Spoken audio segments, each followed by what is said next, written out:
Hello and welcome to this edition of the program. I am Imoni Amarere. It was a happy nation that on Sunday received the cheering news of the rescue of the primary school pupils and students of government secondary school, Kuriga, in Chikum local government area of Kaduna State, who were abducted on March 7, 2024. The hapless school children spent 17 long days of their lives in the captivity of their abductors before being released. The defense headquarters said 137 persons made up of 76 females and 61 males were rescued in Zamfara State through coordinated search and rescue operations conducted by the military in collaboration with local authorities and government agencies. 3 days earlier, troops had also rescued 16 pupils of an Islamic school and a woman in Gada local government area of Sokoto State who were kidnapped by bandits 2 days after the Kuriga abduction. However, in the initial statement put out by the Kaduna State Governor, Uba Sani, announcing the freedom of the Kuriga abductees, he said the school children were released while commending the president, the national security advisor, and of course other agencies, other security agencies for the safe return of the children. Now, some questions are left hanging in the whole drama. Were the children rescued or freed? If they were rescued, what happened to their abductors? Were they decimated? Given the large number of persons involved, how easy was it for the military to have carried out the operation without casualties? If they were freed, was it done willingly or under pressure or some kind of inducement of the abductors, given that there had been a 1 billion naira ransom demand for their release by the bandits earlier on? Now, what with the difference or the disparity in the figures of those abducted and those that were rescued? 287, we were told initially, were abducted, and 137 that were rescued according to the defense headquarters. Where are the other 150 persons? Now, who got the figures right? Who got it wrong? And how? What happens now after the release or rescue of the abducted students? Can the Kaduna State government, or indeed any other state government for that matter, guarantee the safety of schools and of school children? Will there be any form of psychosocial support for these children and their parents? What needs and must be done going forward? These are the questions that we will attempt to find answers to on the program today. Let's take a soundbite from one of the parents and, of course, the governor of Kaduna State, who spoke after the release or rescue of the students. And when we return, we will get to meet our guest analysts. Stay with us. People are happy, jubilating. We are only waiting to see our children. But we believe they are back, since government cannot tell us lies. They have informed us. The children are now, they are taking care of them, so that they have to go under some treatment before they hand over to us. By tomorrow, we're going to find out from the number of students released to us. From there, we're going to find out, are they all back, or some of them are still in their hand? I'm just praying maybe by tomorrow I will see her. So let me tell you, sometimes 12 o'clock, 1 o'clock in the night, I will wake up. Believe me, I will just be crying, because thinking, how is she? How is she? What has she eaten? You see, I think of that, because I know if say she's at home, normally before she goes to school in the morning, she eats, and then she comes back again for breakfast, and then when they close 2 o'clock, before she goes for Islamia, she takes something, I'm in fact always playing with her in the house, but with her absence now, in fact, I've been feeling very bad. Some parents are dead. Dead. Yes, They died. they died. Within This. How many of them? I cannot tell you the number, but I believe some are dead. I also want to commend the Inspection of Police for helping us in sending a full squad of mobile police that were deployed to Kuriga community last week. As we are speaking, we have a full mobile squad also in Kuriga. I also want to commend him for supporting us to see that we bring back our children who were abducted. Governor of Kaduna State, Ubasani there, of course, showering praises on the security agencies and to the police for deploying a detachment to Kuriga community. Was that medicine after that? Or is this necessary in every community, in every state that is threatened by these bandits and the abduction of students? Well, I'm joining the studio right now by Mr. Lawrence Alobi.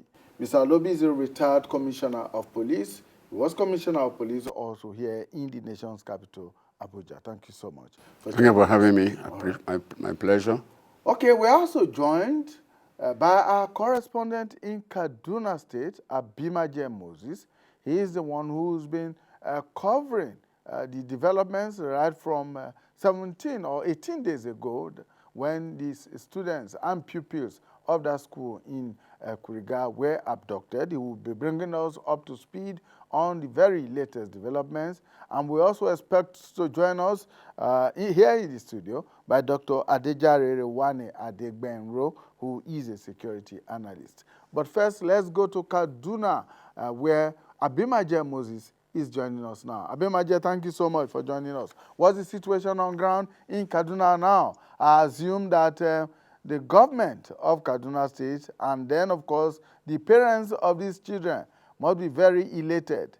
First, let us get to know, have the students and the pupils rejoined their parents in Kaduna or in Kuriga? Yeah, thank you. Yeah, thank you very much for having me. Just like you said, the parents are very elated that at least their children have been released unhurt to them. I am presently at the Kaduna State Government House where we are eagerly waiting for the arrival of the children. Though yesterday we were told that they will be here by 1 o'clock, and then this is past 1. Just that I cannot tilt the camera for you to see the number of journalists that are here actually waiting for these children to be brought to the government house so that everybody can have a glimpse of them. But yesterday night, there was a video that was trending where the governor was with the GOC of 1 division, where they met with the children, and then they saw the children, they talked, and then they were elated, and then they welcomed the children. From what the children said, they said that 1 out of the 137 of them, at least one, the teacher or whoever, one of them died in the process. So it is really saddening because losing 1 person out of this number is actually really saddening. But we are all happy, at least the nation is happy that this good number of them have been released. So, the number, there's still controversy surrounding the number, which maybe later on get to know and find out about that. Yes, talking about the numbers, Moses, initially it was said that over 287 pupils and students were abducted. But the military now says it has rescued 137 persons. So has there been any explanation from government or from the school or the school authorities or the local government authorities, Chikum for instance, as to why there is a disparity of almost 150 persons not accounted for? Yes, like I just said that there is still controversy surrounding the number, which even in your introduction you mentioned. Where are the remaining 150 children that were abducted? This is one of the big questions that has been going on in people's mind. But in the coming days, because when these children were abducted, I think it was earlier reported that 287 of them were abducted, according to one of the teachers from the school who did an analysis. He said that 100 of them were taken from the primary school, while 187 of them were taken from the secondary school. So from what he's told us that day was that this number would have been more than that. But if not that, about 25 of them managed to escape on that fateful day that these incidents happened.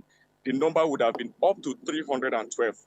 But since they escaped, then that brought the number to 287. But mind you, last week it was reported that about 2 of the children managed to equally escape, which that one was even in the news. That means we have about 285 children that are in captivity. Yes, but now, with the defense headquarters even saying that, okay, the total number of children that have been released are 137, then people will begin to ask, where are the remaining 150 or 148 of them that are said to have been missing? But the answer to this question will be unraveled in no distant time, because by the time these children are brought to the government house and then parents begin to cry out that they have not seen their children, then we'll begin to know that, yes, so number of children have been missing. I think that is going to answer the question. Okay, Moses, these children are being brought from Zamfara State, where the military says they were rescued, to Kaduna State. That's quite a distance, I know. So we expect that in the course of this program, if they do come in, you will be able to update us on the developments and bring to us live the arrival of the children to Government House. But of course, there is one other missing link in all of this. The governor in his statement said the children were released. The military says they were rescued. Did the governor give any explanation, or has he given any explanation as to whether or not they were rescued or released? If they were released, was there any inducements or any overtures made to their abductors before they are released? This is something that is yet to be confirmed, whether any ransom was paid before these children's release were secured. You know, there was a 1 billion naira ransom that was demanded by the bandits. And so, even as we speak, there is no, all we could just know is that these children have regained their freedom. The governor of the state has not come out to tell us whether it was they were released or whether there was any form of inducement that was paid. But the whole news or the whole thing that's just surrounding this issue is that the children have been released. But we don't know if it was through any strategic military operation, because as you know, before these children before they secured their release yesterday, we're told that no, the military did not actually come out to tell us the strategy that will be deployed. Everything was kept secret, not until yesterday that we got the information. Even the Defense Minister, Mohammed Badaru, was in Kaduna to meet with the troops on Friday.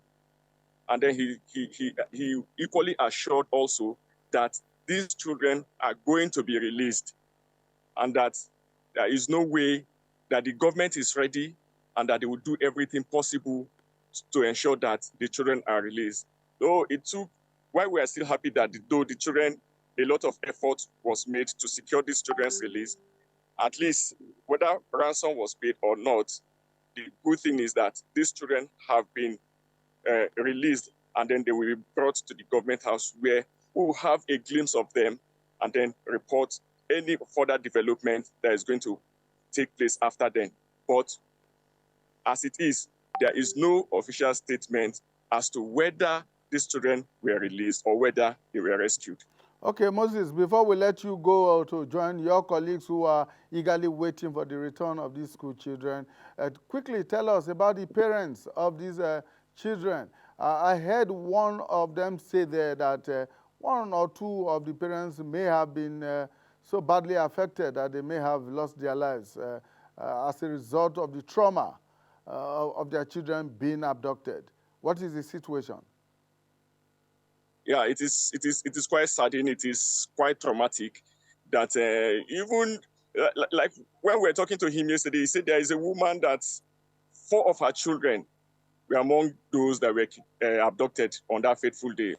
So if you have 4 children in captivity, held hostage by bandits, then you know probably it is all the children that she has.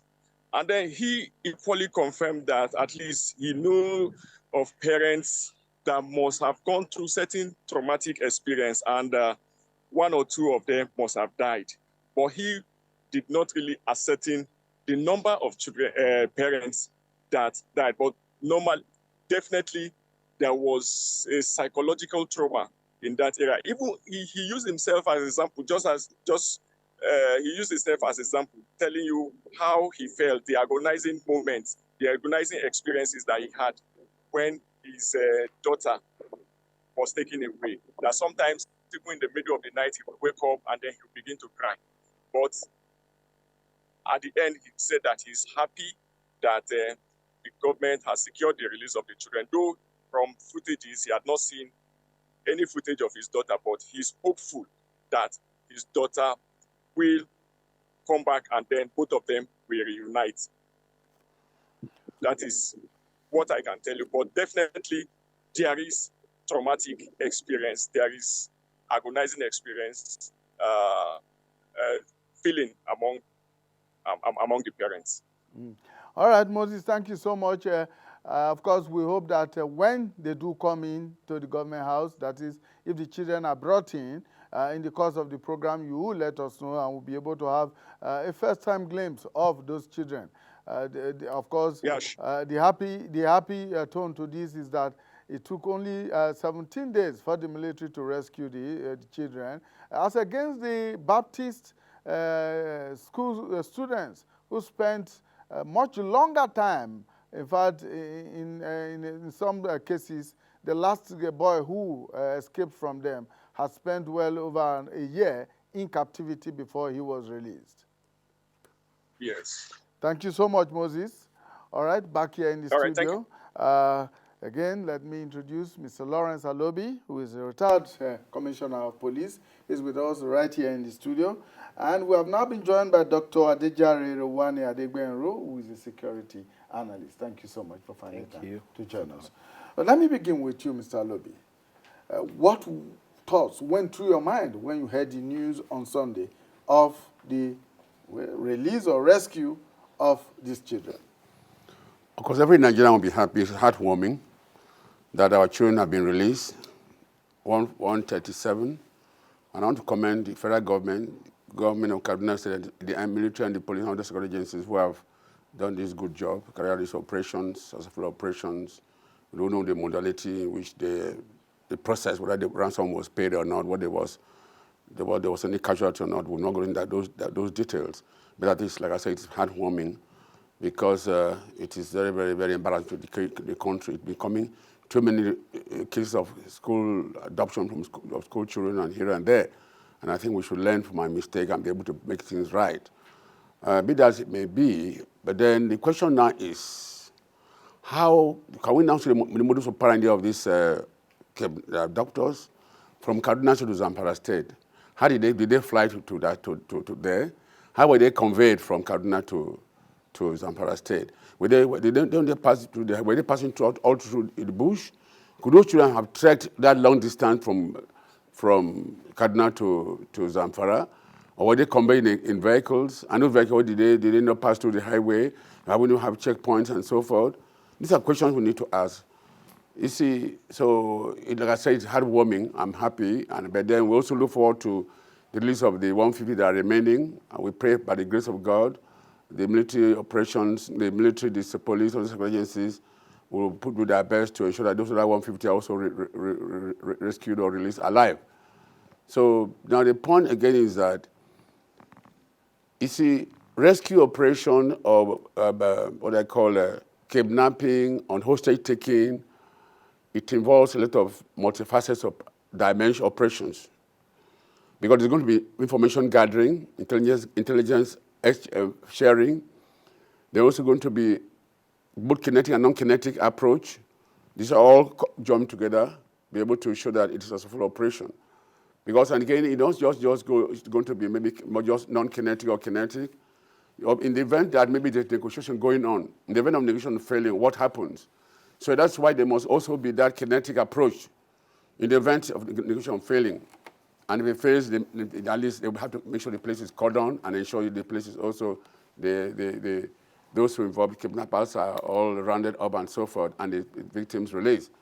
So it is multifaceted, like I said. And I don't know if this has been applied in the course of this operation or not just going for negotiation. As you're negotiating, you anticipate crisis or money crisis. You anticipate, in the event of this failing, what do we do? That is one thing it's necessary that you have to anticipate that in the event of the negotiation failing, or can meet their demands, what happens?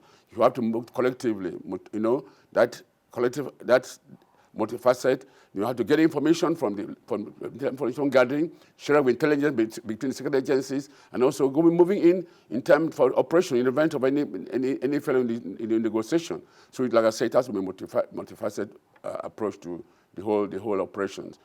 And again, I need to say that our intelligence agencies they have been trying, but they need to work harder. Because this intelligence should be the main thing. Intelligence should be the main thing. And information guiding strategies, I think they need to develop on that.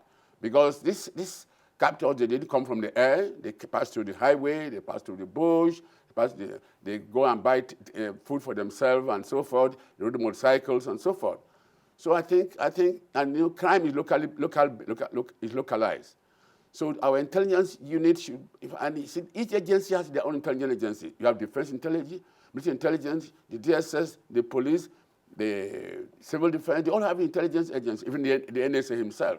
So I think they should all come together and develop a national intelligence strategy approach that can help. In the event of this is happening, they have to share intelligence, how they gather information, drive from the grassroots, not just being at the top, because it becomes too embarrassing that we're having students have been kidnapped and abducted here and there, and we only went to group reaction approach instead of being proactive. And we don't have to wait until there's a kidnap or abduction before we begin to act. By now, I would recommend that there should be 3 months operations to clean up Nigeria of all bandits. 3 months operation, all soldiers to come together. Make sure the whole place is swept off, cover the whole area, both air and land, and ensure that we acquire technology, drones and so forth to monitor, and ensure that our men are on ground. As the air is moving, the ground troops are moving.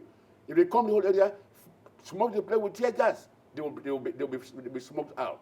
If this is done, I'm sure we have like 3 months operation clean Nigeria of banditry and kidnappers. I think this is done. I think it should be done. They're just waiting until when there's an incident, they'll begin to think how to rescue and so forth. And now paying ransom become a very lucrative business, and which is not too good for this country. So I think we need to change our modus of operational strategies and see, make sure that, well, let's make this country safe and secure, because it's embarrassing. And again, in this country, we seem not to be, this security consciousness. I've always emphasized that National Orientation Agency, both at the national and state level, should carry aggressive public enlightenment on education security consciousness. If that is done, at least these children to themselves will know, the school will know. And then they should also, when schools are being built, they should integrate the security component, safety and security component in the drawing and the building, everything. But sometimes schools, no perimeter fence, no, nothing. It's been done you just build the school, collect school fees, and have the children. They make them to be very vulnerable. I think the government should make a policy to mainstream security and safety in all schools whenever school to be built, from the university to the primary schools, because I mean primary school students are now being abducted. Yeah, right. So from a security point of view, Dr. Adegbenro, let's look at it.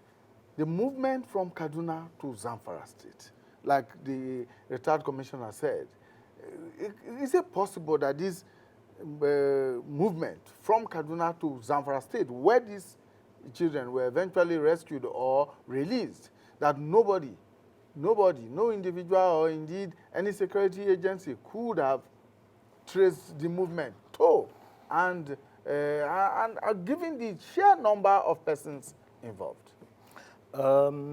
Morning. What I'll say is, with my good senior brother here, retired commissioner, I do see where he's coming from. But we should go to the roots, not what's it called. We have failed. All the security agencies have failed Nigerians. And this is the time the president needs to remove his gloves and start sacking people. When this thing, look at the trend it has been going, from Kaduna and Zamfara, as you rightfully said, it's not by foot, as the commissioner said. You get what I'm saying? They go by road. There are checkpoints on the road.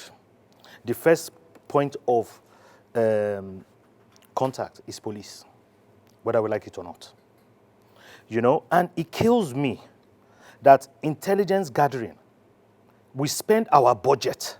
If you look at our budget on security, it is alarming. We have the drones, we have every single thing. First and foremost, the IG needs to buckle up or he should be sacked immediately. The commissioner should be sacked immediately.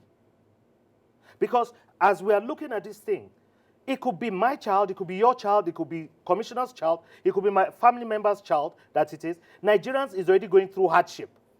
Now, as it is, intelligence, as he said, the National Security Advisor is the NSA special advisor to the president on security matters. He needs to integrate every single one from DIA, Defense Intelligence, National Security, you have Civil Defense, you have Police, you have Army, you have Navy, you have Air Force, and all of them all have intelligence units there. You have to harness them to come together and make a ground rule and let them, deal with all this menace that is going on. It is not giving us a good image outside the country. And within the country, we are not safe. If we are not safe that we're adults, then how can children be safe? But I would disagree with the commissioner here. It is not the duty of schools collecting school fees. It is mandatory that security and lives belong to the governor of the state and the commissioner of police in that state. No, he has not said that it is the responsibility of schools. He is saying that, look, in building schools, security architecture must be a component of the structuring of that school. This school we're talking about, if you saw the pictures of that school, there is no perimeter fence. See, I saw that school. Who gives land? Who gives planning? Isn't it the state governor? These are rules these are things that they should put. They have bills, they have house members in each state. But no, everybody is just relying on what they believe they can entitle. We should stop playing politics with people's lives. We are saying that people got across this whole thing. We don't know whether it's ex-politicians. We don't know whether it's present politicians. We don't know whether it's aggrieved people in Nigeria, because the whole system has just broken down. And we have to do something about it. I'm sorry, but getting up this morning, I was so happy for the chairman, Police Civil Commission, that said that he has suspended the, what's it called, the commissioner from Kaduna and the commissioner from Imo State. That is very laudable. And if you look at it, it was only reported since this rescue mission that 7 police officers were killed and 6 missing, when in fact it is 17. None of that news was given to us. I've been in security for 27 years, and I don't care. I will keep saying the truth.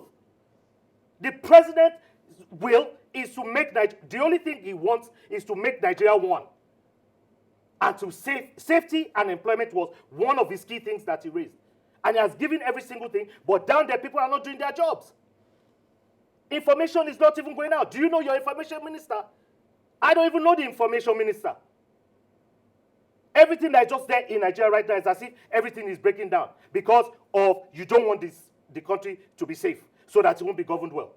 But I'll tell you something. I'm a patriotic Nigerian and I'm a blood Nigerian and I am a blood Bola Asiwaju Tinubu regime because he fought for democracy, not for this nonsense that people are playing around. Ministers are all doing all nonsense. Let's get back to the substantive issue here now, Dr. Adegbenro, which is the disparity in the numbers. The military says they rescued 137 persons. The figure we had initially was 287, which was the calculation that was made by a teacher in that school, who said 100 of the pupils from the primary session were abducted, and the remaining 187 were from the secondary session. Of course, 2 of the students were said to have escaped the abductors after the abduction. So we were dealing with a figure of about 285. Now, 137 out of 285, that leaves a major figure of about 148 left hanging. How do we explain that? Well, I don't know how you want to explain that. Because if a school who has their own register is saying these are the people that are missing, and the security architect is saying that these are the numbers, you get what I'm saying? It shows that there's a misjoint somewhere. It's not something you and I can answer because we're not there. And at this stage that we are, we're just hopeful that these 147 remaining are still alive. We are praying so. But we need to do our intelligence gathering very well. Extremely very well. And another point which the commissioner said, you see, to get awareness, it's called community policing. You address it, you train. The traditional institution needs to be uplifted as back in the days because they own the masses. As he said, these people, did they work? They will be aware of it. But if you don't put the right traditional institution into security and you do not do community policing, then you cannot go far, no matter the intelligence you have. In every single local government, there should be a policeman that is integrated in that system. Because for them to plan this thing, they don't just plan it outside, they don't plan it inside Kaduna, for instance. They would have planned it and come into Kaduna to come and see how they are going to do it. It's not something that is done overnight. But we will just hear, no, you just send. No. They should have the information and be ready for this. Because otherwise, why are we spending money on security? Why are we spending it? Okay, Commissioner, let's go back a step backwards. You recall that the same Kaduna, when students of the Baptist high school in the same Chikum local government were abducted, it took well over a year to be able to rescue those students. And in fact, the last one who escaped from captivity spent well over 1 year, 3 months in captivity. But this time around, 17 days. What do you say of the response time this time around in terms of security response and government response? Yeah, thank you very much. You see, response time to distress call or emergency situations is what makes you to determine the effectiveness of security architecture. because now you mentioned the previous one in the Baptist was a year plus, now in 17 days. That means an improvement. But I said earlier that these community security agencies, they need to do more. But before I answer that question, let me refer my colleague to Section 24E of the Constitution. Nigerian Constitution, which provides that it is the constitution to every Nigerian citizen to assist security agencies in maintaining of law and order. So the school authority, the teacher, the headmistress, every principal, they have a duty to assist under the constitution. But the point in Nigeria, in this case, we are talking about our right. When they say right, there's a corresponding obligation. So therefore, the school authorities have a duty to ensure about the safety of their children. Because those children are they are custodians of those children while they are in school. They have a duty to permission they are safe and secured. So therefore, not just the government, the security agencies that have a duty to provide safety and security. The school authorities themselves are obligated under Section 24 of the Constitution to ensure that they assist with agencies in terms of information, in terms of even providing facilities that structures that will ensure that the school environment itself is secure and not to make the student to be very vulnerable. Then on issue of, like I said earlier, a year plus down 17 days, it's an improvement. And I'm sure they are they keep on improving. What else must they do now to improve the situation like on I said ground? earlier. Because, I mean, Kaduna State, Sokoto State, you record that 16 students of an Islamic school were also abducted 48 hours after the Kuriga abduction.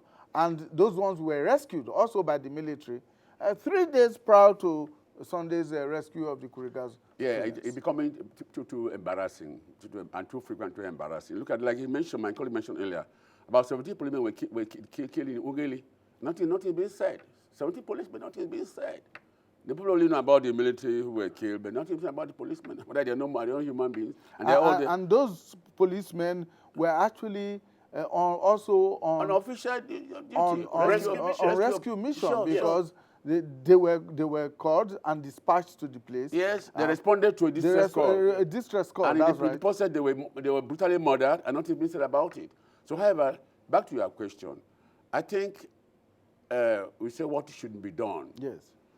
You see, normally when we'll be having this case of kidnapping, abduction, and so forth here and there. I think the security agencies should now look at analyzing the situation.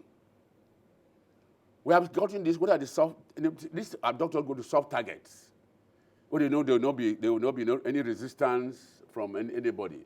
But they also keep surveillance. They monitor and get intelligence before they strike.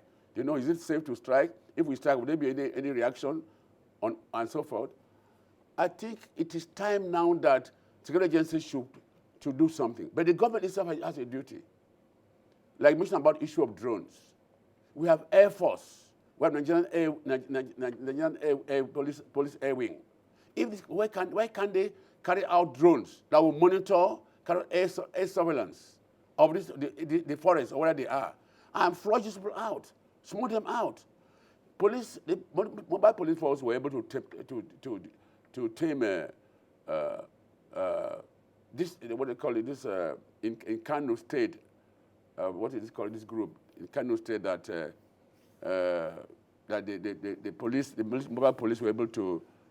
Yes, it's, several decades back. Decades back. Yes. It is, in fact, it is. You see, one important instrument the police use for operations is tear gas. If there's that joint operation, and the whole police is called on, they identify the locations used through drones or aerial patrol, identify where they are, and then smoke the area massively, and then call on and arrest. They will be dropping their guns and running away. It's also strategies they should adopt. And like I said, they should be like 3 months operation save Nigeria from hand of bandits. They carry simultaneously all the sectors, sectorized everywhere, and all the team working together. If they do this, and the government should also fund the security agencies. The police are helpless. They don't have patrol vehicles. They can't respond to distress calls.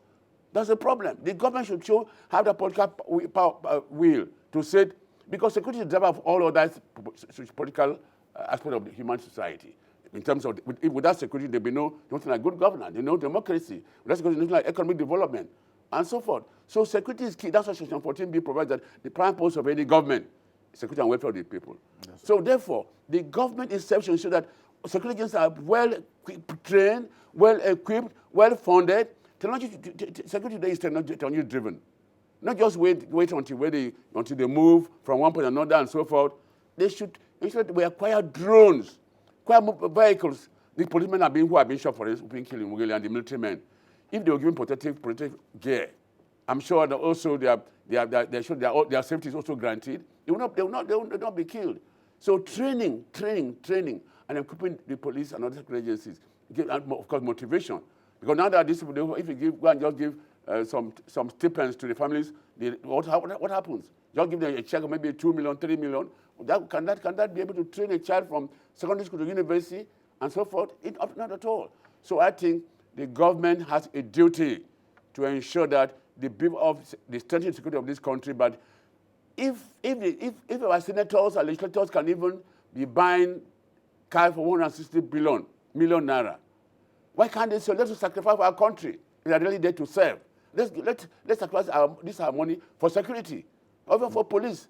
My local government today, the DPO has no patrol vehicle. And how they going to respond to emergency situations? So the government should do something.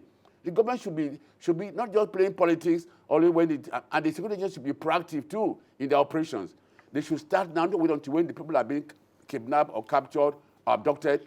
Start now, carry out national operation, sweep, clean Nigeria of banditry and kidnappers. All right, Dr. Adegbenro, what would be your solution to the current crisis? Well, as my colleague here said, security agencies need to form a synergy. Tear gas, yes, we have tear gas. And I'll differ on you. If you look at your budget every year, look at how much the government gives to police. If the head of police does not do appropriation well, it is not the government's fault. Because at any given time, when you're setting up a budget, you know how many DPOs, you know how many staff you want, you know whatever it is meant to be captured in a budget. And at no time, as this present regime and the last regime spent so much money on security, it is alarming. If you look back then, you saw the chief of army staff, which was Brotai, and you saw the NSA of then, Mongonu, stating that they did not meet anything. Then the next day, they changed it that, oh, it is there. Within ourselves, we Nigerians, we are bad to ourselves, as you said in the Constitution. In the Constitution, yes, it's our responsibility to say no. And I advocate know your neighbors. We don't do it in Nigeria. You will see somebody move into your neighborhood, staying beside you. You don't see his gate open till midnight, and he doesn't go out during the day. Isn't it time for you to report to police? If you're in a foreign country, you're a black man or anybody, Indian or whatever, somebody moves into your street or estate, you are rest assured that police in that week will visit you 3 times because of different calls. Now, the strategy that you're talking about, sir, I would like to say to you, you said these men were equipped for this, what's it called? I saw the pictures. And they were heavily equipped. They had their bulletproof vests. They had their AK-47. They had their helmets. But they walked into an ambush. This ambush that we're talking about, do you think that a normal person can beat a police person or beat an army man with the trainings that they have? The question was, did they know the environment in which they were operating? First and foremost, who is the person that is meant to know the environment? Isn't it the commissioner of police of the state? But we do this fire brigade style. Oh, there's a problem, you just rush. No, you don't rush like that. You have to study the area of where it's coming. And I'll also take you up again. You said something about, what's it called? About the senators and the House of Rep members buying cars for whatsoever reason. Yes, a lot of them, Ula, Bulu, yes. But you can see, if you go to Delta State, he's not even an APC member. Senator Ned Woko, what he did over these things, and what he's touching with the people. You can see it. Even in FCT, when this thing happened, you saw what Senator Iriti Kingibe did. She's a Labour Party. Then you go to Kogi, whereby is the headquarters of stockpiling arms. You get what I'm saying? You have Natasha Akpoti Uduaghan, senator, facing them. If people should emanate these people, Nigeria will go forward. But you see, this is our selfishness that we have of pull-down syndrome and say, oh, it is Tinubu. You sneeze, it's Tinubu. You go to toilet, it is Tinubu. Is Tinubu not doing his work? He has given them to do his work. And one thing about this thing is that until you get rid of illegal importation of arms, there's nothing you can do.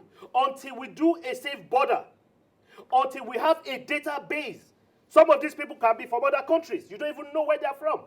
Because how can you tell me that a bandit will take a fully fledged policeman that is well trained and equipped and an army man? It has gone beyond be careful. We are sitting on a keg of bomb. Okay, okay. Yeah, Well, let me respond to what you said very about quickly, budget. as we round About up, yes, budget. yes. You see, budgets are based on need. In present budget to the National Assembly, not all that you apply for will be approved. Agreed. And even if it's approved, not everything that you are disapproved has been released. So you cannot blame the IG. Yeah. Or you cannot blame the IG. The point is that the budget could be made based on need. But if it is the National Assembly, they want to ask, they normally don't approve everything that you apply for. And even if it's approved, Minister of Finance will not release everything that you approve. So, okay. so that's the problem. Very quickly, because we must go now. Please, Yes. sir, you said budget. Yes. I agree with you on that. There's intervention that has been happening from CBN and Ministry of Finance, which I have known. What happens to those money? To the security? Yes, to the security agencies.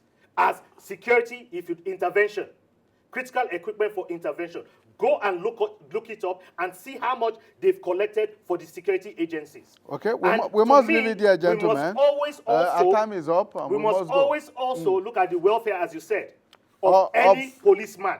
Not because 3 days later they tried them. Of all the personnel, not just the police, yes, the all army, security the personnel. Navy, the Air Force, But right and now all we're of talking about them. police because So, they're the first point of response. great. Yeah. All right. Okay, I'm told now that Abimaje Moses, who has been watching things for us in Kaduna State, is back on now. Abimaje, what is the situation? Have the children arrived at the government house in Kaduna? Hello, Moses. Have the children arrived at the government house in Kaduna?